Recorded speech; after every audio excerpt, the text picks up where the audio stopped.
So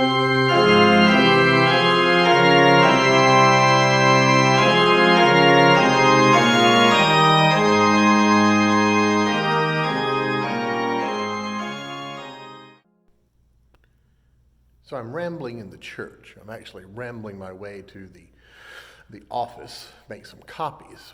But I always love this time of the morning. The sun's beginning to peep through the windows, having risen high enough that it can make its way through. And there's always a peace and calm in here. And as I'm rambling this morning, I notice that all the imagery we have of reminders of our faith. After all, that is the purpose of art windows and signs and symbols along the wall. So let's take just a second and go and see what a couple of these symbols are that guide us in our faith.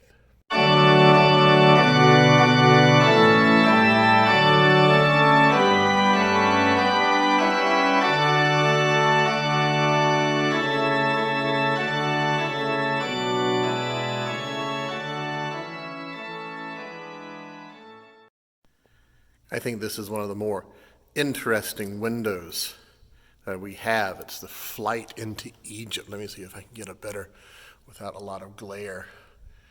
It's striking, particularly with the eye, that we see on the dollar bill and other imagery in the world, called sometimes the all-seeing eye. But it reminds us that God is the director and the sustainer of our life. The flight into Egypt is the flight of Mary, Joseph, and Jesus out of Bethlehem into Egypt because Herod has ordered the destruction of the children, all males under the age of 2. And this is their escape from that hatred, that terror, that death, that destruction.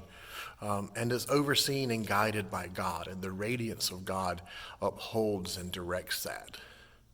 The flight into Egypt.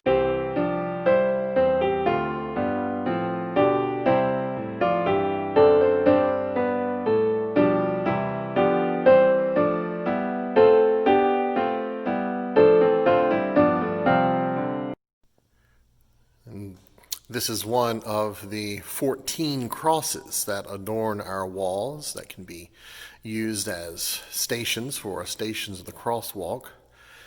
Crosses always remind us of not only the suffering that Jesus endured for us, but also the triumph of God over death, over the destruction of this world, and that all is being made new.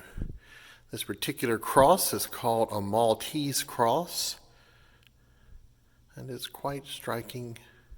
Doesn't look like the ordinary cross that we think. Usually when we think of crosses, we think of either the Latin cross, which is just basically 2 intersecting beams, with the central beam being longer, or the Celtic cross, quite popular as well.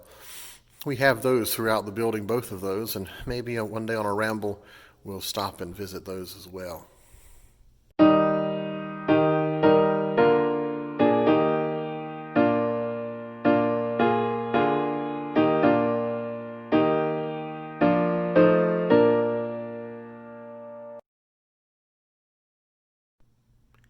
Symbols and images of our faith, they which give us hope in dark times, the symbols that remind us that God is truly present, the symbols that remind us that above all, we are God's. And there's nothing we can do to change that, and there's nothing the world can do to change that. So look for the symbols of hope and the reminders of Christ in your life, and how they can brighten your day and give you the strength that you need.